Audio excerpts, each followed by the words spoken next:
Bismillahirrahmanirrahim. Dear students, I am Professor Usman Ali, Assistant Professor of Chemistry. तो आज dear viewers हम पढ़ेंगे mess spectrometry और mess spectrometer. ये एफएससी पार्ट 1 केमिस्ट्री का बहुत इम्पॉर्टेंट आर्टिकल है चैप्टर 1 के अंदर। तो डियर स्टूडेंट्स, अगर आपको मेरी वीडियोस पसंद आ रही हैं तो मेरे चैनल को लाजमी सब्सक्राइब करें, वीडियोस को लाइक करें, और अगर आप कुछ बेहतर फील करना चाहते हैं, इम्प्रूवमेंट चाहते हैं, तो उस पर कमेंट लाजमी करें। नाउ हमारा टॉपिक शुरू होता है मैस स्पेक्ट्रोमीटर। मैस स्पेक्ट्रोमीटर जैसा कि इंस्ट्रूमेंट नज़र आ रहा है, ये ऐसा इंस्ट्रूमेंट होता है जिसके ज़रिए हम आइसोटोप्स को सेपरेट भी करते हैं और उनके एग्जैक्ट मैस फाइंड आउट करते हैं। जैसे नियॉन का एक का मैस है 20, एक का 21, एक का 22। इस इंस्ट्रूमेंट के ज़रिए हम हर आइसोटोप्स को सेपरेट करेंगे और उनके मैसेज को कैलकुलेट करेंगे। किस तरह से करेंगे ये हम आगे देखते हैं। सबसे पहले इसकी डेफिनेशन, जैसा कि हम ऑलरेडी जानते हैं, जब भी हमने डिस्कस किया कि मैस स्पेक्ट्रोमीटर के ज़रिए हम आइसोटोप्स की रिलेटिव अबंडेंस कैलकुलेट करते हैं और उनके एग्जैक्ट मैसेज और रिलेटिव अबंडेंस इसको कैलकुलेट किया जाता है। और उस टेक्निक को, जिसके ज़रिए इंस्ट्रूमेंट मैस स्पेक्ट्रोमीटर कहलाता है, और उस टेक्निक को मैस स्पेक्ट्रोमेट्री बोला जाता है। अब ये एक पिक्चर है, सिंपल हॉलमार्क पिक्चर है किसकी? मैस स्पेक्ट्रोमीटर की। तो मैस स्पेक्ट्रोमीटर में होता क्या है? तो बेटा बेसिकली मैस स्पेक्ट्रोमीटर में सबसे पहले जो है, ये जो सैंपल होता है, वो सैंपल कोई भी एलिमेंट होता है, उसको इंट्रोड्यूस किया जाता है। उसको इंट्रोड्यूस करने के बाद उस सैंपल को वेपर्स में बदला जाता है। किसके ज़रिए? इस हीटिंग चैम्बर के ज़रिए। और साथ ही उसके ऊपर इलेक्ट्रॉन बीम डाली जाती है। तो वो वेपर्स में जब बदल जाएगा तो वो इलेक्ट्रॉन की बीम डालने पर वो केटाइंस बना देगा। इन केटाइंस को परफोरेटेड इलेक्ट्रिक फील्ड में से पास किया जाता है और वो इनको केटाइंस को सेपरेट कर देता है, स्पीड अप कर देता है, मूव करवा देता है towards mass analyser magnetic field, और इसको सेपरेटिंग चैम्बर भी बोलते हैं। क्योंकि अगर कोई एलिमेंट ऐसे नियॉन ही है, तो नियॉन के 3 अगर आइसोटोप्स हैं तो तीनों के केटाइंस बन के आगे आ जाएंगे। तो ये जो मैग्नेटिक फील्ड है, ये उन केटाइंस को रोटेट करवाएगा, बेंड करवाएगा। जिसका मैस कम होगा वो बेंड जो है वो कम होगा, और जिसका मैस ज़्यादा होगा, जिसका मैस कम होगा उसकी बेंडिंग ज़्यादा हो जाएगी, और जिसका मैस ज़्यादा होगा उसकी बेंडिंग कम होगी। बेंड ज़्यादा कौन हो रहा है? जिसका मैस कम है। और कम कौन सा हो रहा है? जिसका मैस जो है वो कंपैरेटिवली ज़्यादा है। तो ये आइसोटोप्स को सेपरेट करेगा। सबसे अंदर कौन सा होगा? जिस आइसोटोप का मैस सबसे कम है। जैसे नियॉन है, 20 वाला इधर होगा, 21 वाला इधर होगा, 22 वाला इधर होगा। ये आगे जाएंगे टुवर्ड्स आयन कलेक्टर, उसको डिटेक्टर भी बोलते हैं। वो आइसोटोप्स को डिटेक्ट करेगा, इलेक्ट्रिसिटी प्रोड्यूस होगी, और उसके ज़रिए हम आइसोटोप्स की क्या कैलकुलेट कर लेते हैं? रिलेटिव अबंडेंस और उनके मैसेज। किस तरह से कैलकुलेट किए जाते हैं? जब बेटा इसके ऊपर ये डिटेक्टर पर करंट पड़ती है, से हमारे पास नियॉन है, तो नियॉन के 3 आइसोटोप्स हैं। एक का मैस है ऑलमोस्ट 20, एक ऑलमोस्ट 21 है, और एक ऑलमोस्ट 22 है। तो बेटा इसके जो तीनों आइसोटोप्स हैं उनके दरमियान ग्राफ ड्रा करेगा मैस स्पेक्ट्रोमीटर, जो कि मैस टू चार्ज रेशो को लेगा अलॉन्ग एक्स एक्सिस और रिलेटिव अबंडेंस को लेगा along y axis. Relative abundance mean ज़्यादा परसेंटेज किसकी है। तो बेटा ये जो ग्राफ बनेगा ये पीक्स की फॉर्म में बनेगा। कई पीक्स ज़्यादा ऊंची होंगी, कई पीक्स नीचे रह जाएंगी। अब क्या होगा? अब ये है बेटा कि हम इस पीक के ज़रिए हर आइसोटोप की रिलेटिव अबंडेंस कैलकुलेट करेंगे। और अगर किसी में 3 पीक आ रही हैं, इसका मतलब क्या है कि उसमें आइसोटोप 3 थे, 2 पीक आ रही हो तो उसमें आइसोटोप 2 हैं, 1 पीक आ रही है तो उसमें आइसोटोप 1 है। तो इस तरह से हम पीक्स के ज़रिए आइसोटोप्स को सेपरेट करेंगे। बेसिकली इस मैस स्पेक्ट्रोमीटर का इंस्ट्रूमेंट क्या, इसकी प्रिंसिपल क्या होता है, ये किस असूल पर काम करता है।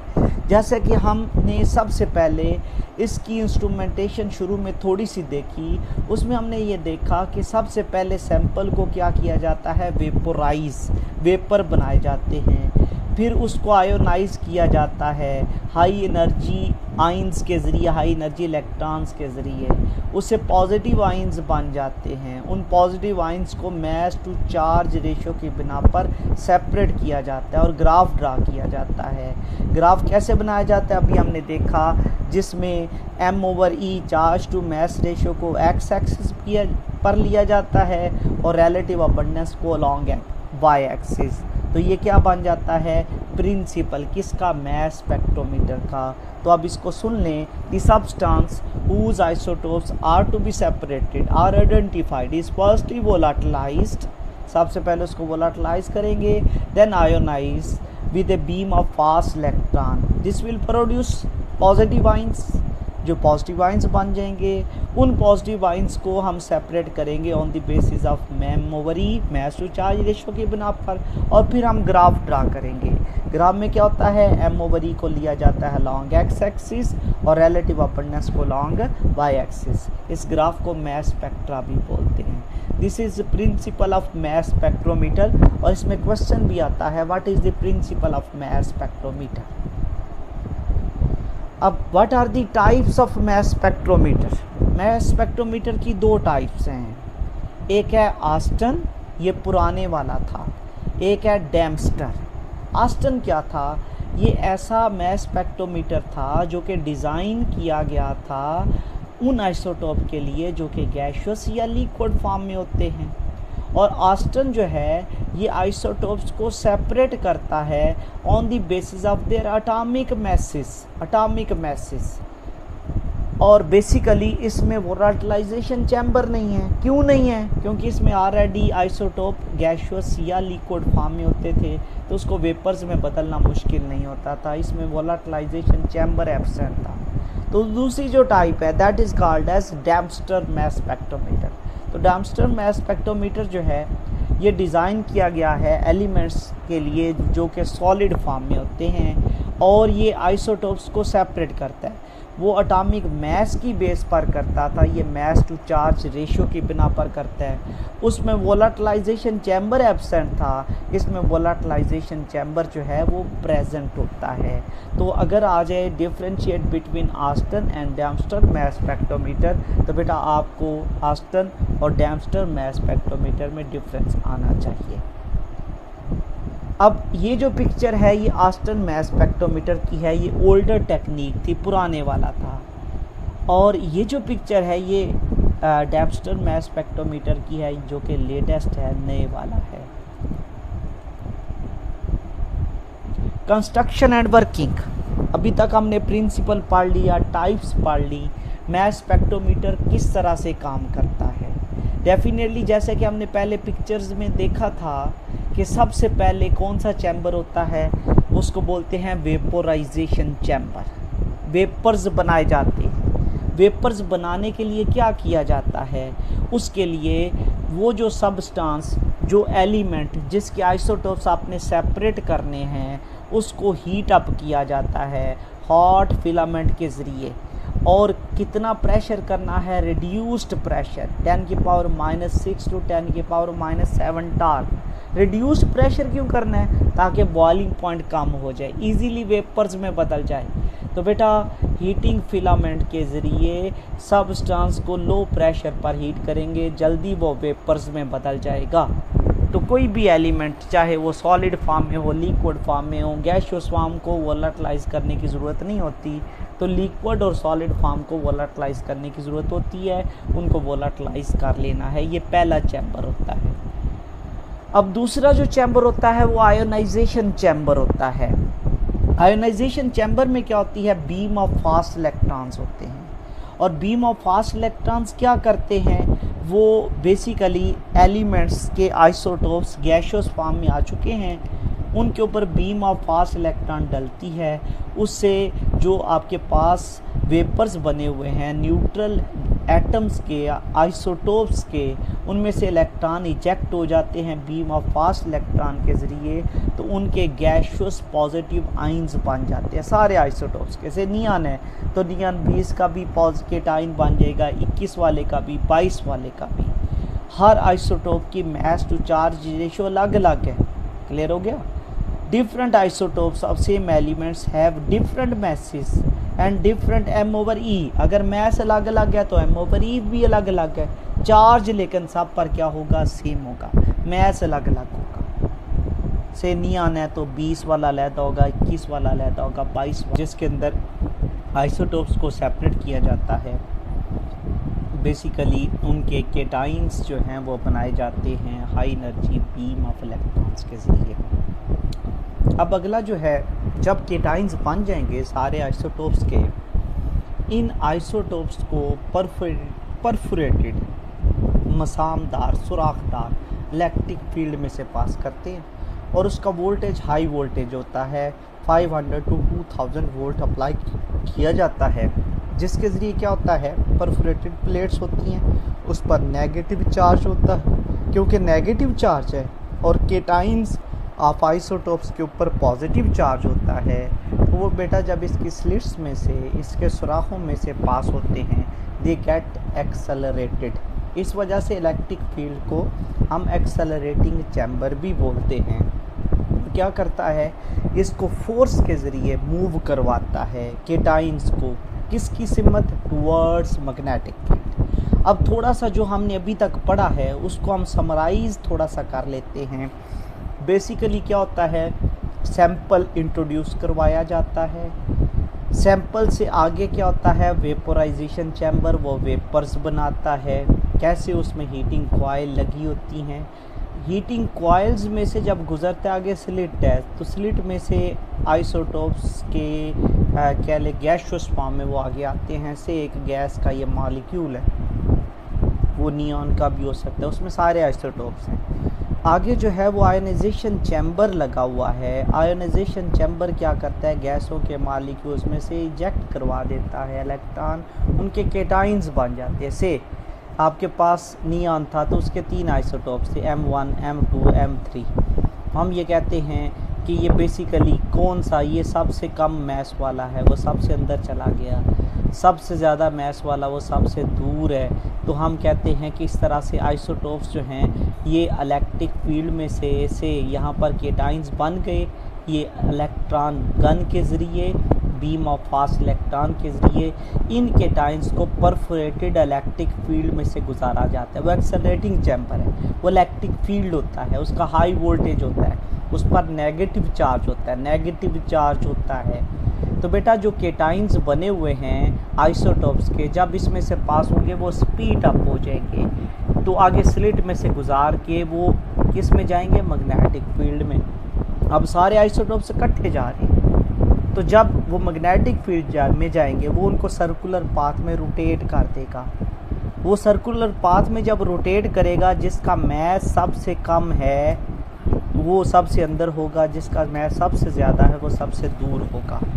तो इस तरह से आइसोटोप मैग्नेटिक फील्ड में से गुजर कर आगे चले जाएंगे ग्रुप्स की फॉर्म में। तो ग्रुप्स की फॉर्म में रोटेट हो जाते हैं, इसको मैस एनालाइज़र भी बोलते हैं, इसको सेपरेटिंग चैम्बर भी बोलते हैं। ये आइसोटोप्स को सेपरेट कर देता है। सेपरेट करके ये आइसोटोप्स किस पर पड़ते हैं, रिकॉर्डर के ऊपर।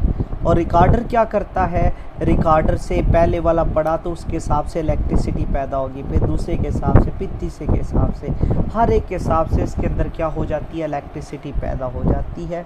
और सेम प्रोसेस हम कार्बन 12 से के साथ करते हैं और उसके साथ कंपेयर करके हर आइसोटोप का हम क्या निकाल लेते हैं, मैस। बेटा इसको हम भेज देते हैं किस किस्म में, टुवर्ड्स एम्पलीफायर। एम्पलीफायर क्या करता है, करंट की शिद्दत बढ़ा देता है और रिकॉर्डर पे जाके ग्राफ बनता है। तो लेकिन अभी हमने जो पढ़ा है, अभी हम थोड़ा सा हिस्सा पढ़ चुके हैं, क्या हीटिंग कॉयल का रोल पढ़ चुके हैं, वेपर्स बनाना, आइंस बनाना, केटाइंस बनाना और इलेक्ट्रिक फील्ड का काम पढ़ चुके हैं। अब हमने काम किसका पढ़ना है, मैग्नेटिक फील्ड का। ये केटाइन स्पीड अप होके किसकी सिमत आ जाते हैं, मैग्नेटिक फील्ड की सिमत। नेक्स्ट क्या होता है, मैग्नेटिक फील्ड का क्या रोल होगा, उसको हम डिस्कस करते हैं। बेटा जब एक्सेलरेट हो जाते हैं आइंस, इन आइंस को भेजा जाता है मैग्नेटिक फील्ड की सिमत। मैग्नेटिक फील्ड जो है ये परपेंडिकुलर रखा जाता है केटाइंस के पाथ में, ये परपेंडिकुलर होता है एट 90 एंगल। तो जब केटाइंस इस पर पड़ते हैं वो सर्कुलर पाथ में रोटेट होते हैं, और जो हैवी आइन होगा विल ट्रेवल स्लोली, वो स्लो जाएगा, वो पीछे रह जाएगा, वो दूर होगा। और जो लाइटर होंगे वो तेज़ जाएंगे, वो अंदर चले जाएंगे, वो उनका रेडियस कम होगा, वो अंदर चले जाएंगे। तो आइसोटोप की सेपरेशन किस तरह से होती है, से हम ये कहते हैं कि ये आपके पास बेसिकली क्या है, एक एग्जांपल है, मैग्नेटिक फील्ड विंड है, एक बॉल है, हमने 2 बॉल्स थ्रो की हैं, एक लाइटर बॉल है, एक हैवियर बॉल है। हैवियर बॉल स्नूकर की बॉल है, ये टेनिस बॉल है, ये लाइटर बॉल होती है। विंड पड़ेगी तो जो जिसका मैस कम होगा वो उसको ज़्यादा घुमा देगी, जिसका मैस ज़्यादा होगा उसको थोड़ा घुमाएगी। तो ये बॉल्स के ज़रिए हम बता सकते हैं कि जिस आइसोटोप का मैस ज़्यादा होगा वो कम रोटेट होगा, जिसका मैस कम होगा उसकी रोटेशन ज़्यादा हो जाएगी। और रोटेशन किस तरह से होगी, से ये आइंस आ रहे हैं मैग्नेटिक फील्ड में आ रहे हैं, किसके, डिफरेंट आइसोटोप्स के। तो जिसका मैस कम है वो ज़्यादा रोटेट हो गया, जिसका मैस ज़्यादा है उसकी रोटेशन कम हुई है। तो जो ज़्यादा रोटेट हो गया, फास्ट मूव कर गया, वो ये डिटेक्टर की सिमत जल्दी चला जाएगा, और जो स्लो रह गया है वो डिटेक्टर की सिमत देर से जाएगा। सारे इकट्ठे जाएंगे, लो मैस वाले, सारे हाई मैस वाले इकट्ठे जाएंगे, इनका ग्रुप बन जाएगा और डिटेक्टर पे पहुंचेंगे। अब डिटेक्टर पे क्या होगा, मैथमेटिकल एक्सप्लेनेशन कर लेते हैं। अभी तक डिटेक्टर पर पहुंचने से पहले सेपरेशन किस बना पर होती है, सेपरेशन होती है on the basis of mass to charge ratio. ये इक्वल होती है h²r² के। इसका मतलब क्या है, रेडियस और मैस डायरेक्टली प्रोपोर्शनल है। जिसका मैस ज़्यादा है उसका रेडियस भी ज़्यादा होगा, वो दूर होगा, और जिसकी बेंडिंग ज़्यादा हो जाएगी उसका रेडियस कम होगा। तो रेडियस कम किसका होगा, जिसका मैस कम होगा। तो मैस और रेडियस डायरेक्टली प्रोपोर्शनल हैं। और बेटा ये इक्वेशन हमें एक और चीज़ भी बता रही है, ई दूसरी साइड पे चला जाए, ई और रेडियस डायरेक्टली प्रोपोर्शनल हैं, और एच और रेडियस क्या है, इनवर्सली प्रोपोर्शनल हैं। इसका मतलब ये है कि अगर हम मैग्नेटिक फील्ड को कांस्टेंट रखें, इलेक्ट्रिक फील्ड बढ़ाएंगे तो रेडियस बढ़ेगा, क्योंकि ये डायरेक्टली प्रोपोर्शनल है। और अगर इलेक्ट्रिक फील्ड कांस्टेंट रखें, मैग्नेटिक फील्ड बढ़ाएंगे तो रेडियस कम होगा, क्योंकि ये इन्वर्सली प्रोपोर्शनल है। तो इससे हम ये कह सकते हैं इलेक्ट्रिक और मैग्नेटिक फील्ड को चेंज करके हम केटाइंस का रेडियस बदलते रहते हैं, ताकि वो किसके ऊपर पहुंच जाएं, आयन कलेक्टर के ऊपर। आयन कलेक्टर क्या करता है, ये जो आयंस होते हैं ये क्या करते हैं, so the ions will change its position for falling on electrometer. इनकी पोजीशन कैसे चेंज होती है, by changing electric and magnetic field. The ions of particular m over e can made to fall on required place। जो हमें चाहिए isotope उसको हम गिरा सकते हैं किसी भी आयन कलेक्टर के ऊपर। कैसे गिरा सकते हैं, by changing electric and magnetic field. जैसे हमने पढ़ा इलेक्ट्रिक फील्ड और रेडियस डायरेक्टली प्रोपोर्शनल हैं और मैग्नेटिक फील्ड और रेडियस इनवर्स हैं। हम इन दोनों को चेंज कर सकते हैं ताकि रेडियस क्या हो जाए, चेंज हो जाए। रेडियस क्यों बदलते हैं, ताकि केटाइंस को थ्रो करवा सके आयन कलेक्टर के ऊपर।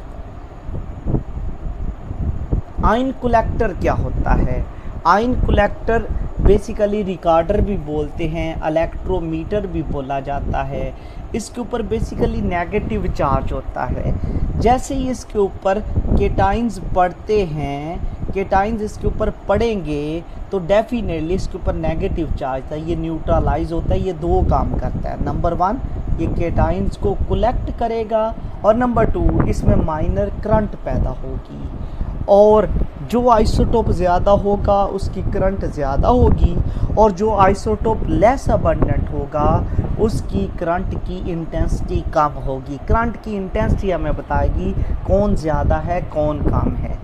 तो हम ये सेम प्रोसीजर किस तरह से करेंगे, number of ions of particular एमोवरी इज़ ग्रेटर, जिसके ग्रेटर होंगे उसकी करंट भी हाई होगी, उसकी पीक भी क्या होगी, ज़्यादा होगी। ये हम ऑलरेडी डिस्कस कर चुके हैं कि जिस आइसोटोप का मास ज़्यादा होगा, जिसकी रिलेटिव अबंडेंस ज़्यादा होगी, उससे करंट ज़्यादा पैदा होगी, उसकी पीक भी ज़्यादा होगी।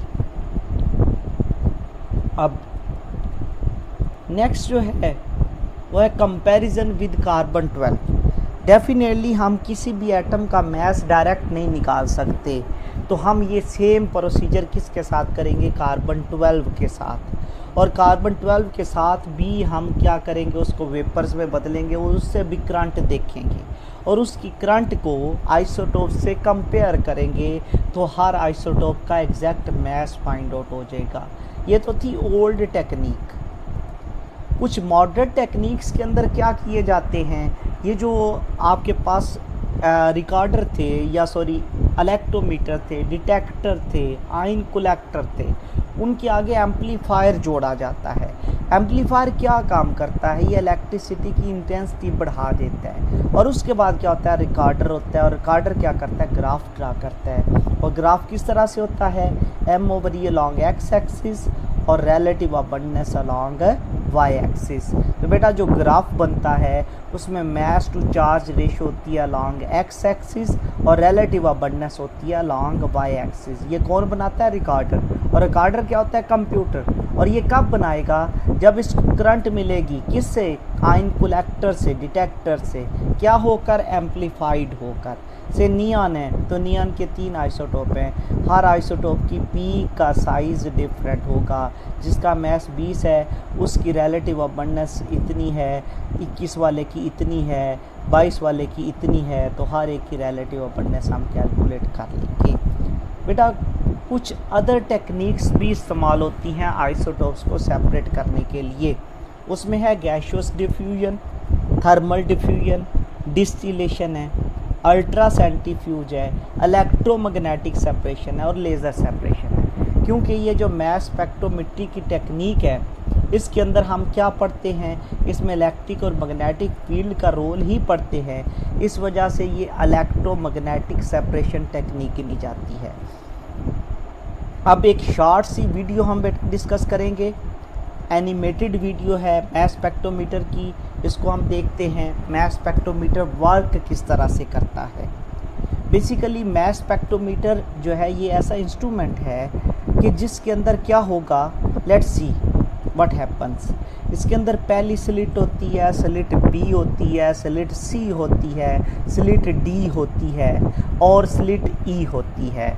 नेक्स्ट डिटेक्टर लगा होता है, फिर एम्पलीफायर होता है और फिर रिकॉर्डर होता है जो कि कंप्यूटर होता है। सबसे पहले क्या होता है, हम इसमें सैंपल इंट्रोड्यूस करवाते हैं और उसको किस में से पास करते हैं, वेपोराइजेशन चैम्बर में से।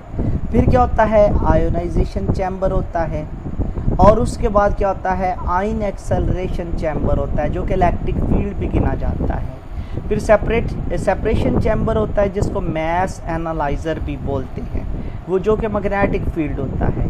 ये जो आपके पास वेपोराइजेशन चैम्बर है उसमें हीटिंग कॉइल लगी होती हैं और ये जो आपके पास आयनाइजेशन चैम्बर है उसमें इलेक्ट्रॉन गन होती है, बीम ऑफ फास्ट इलेक्ट्रॉन लगी होती है ताकि केटाइंस बन सकें। और बेटा ये जो आयन एक्सेलरेटिंग चैम्बर है ये इलेक्ट्रिक फील्ड होता है, नेगेटिव चार्ज होता है, परफोरेटेड होता है, सुराखदार होता है। इसका काम क्या होता है, आइसोटोप्स के केटाइंस को सेपरेट करना। अब नेक्स्ट क्या होगा, नेक्स्ट जो है आपके पास मैग्नेटिक फील्ड होता है और मैग्नेटिक फील्ड का क्या काम होता है, ये बेसिकली मैग्नेट होता है, इसको परपेंडिकुलर रखा जाता है। जैसे ही केटाइंस इस पर पड़ेंगे वो सर्कुलर पाथ में रोटेट होंगे। सर्कुलर पाथ में रोटेट होंगे। लेट्स सी ये किस तरह से रोटेट होते हैं। ये सैंपल हमने इंट्रोड्यूस करवाया आइसोटोप का। सबसे पहले सैंपल से सॉलिड फॉर्म में था, तो हीटिंग कॉयल में से गुजर कर ये किस में बदल जाएगा, ये गैसियस फॉर्म में बदल जाएगा। सॉलिड से गैस बना दी, देखें उसको कलरलेस होता जा रहा है, गैसियस फॉर्म में बदल गया है। जब गैसियस फॉर्म में बदलेगा, ये गैसियस मॉलिक्यूल्स हैं, ये किस में से पास होंगे, इलेक्ट्रॉन गन में से।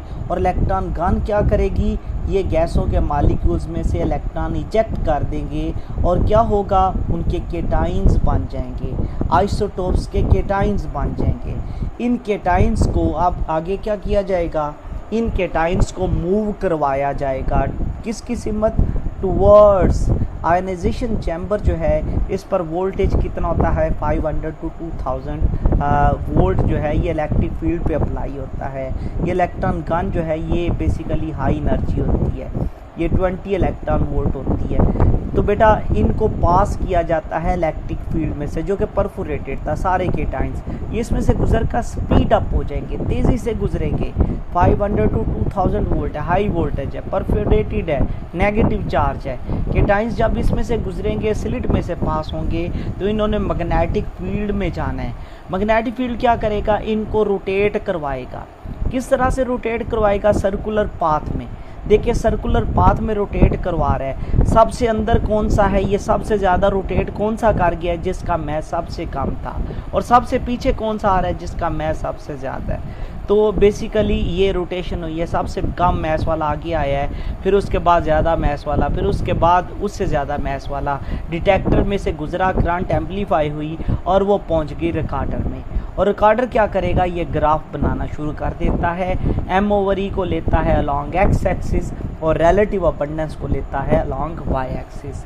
तो बेटा this is the animated video of mass spectrometer. इंशाल्लाह ताला आई एम होपफुल कि आपको ये पसंद आएगी। Thank you for watching this video.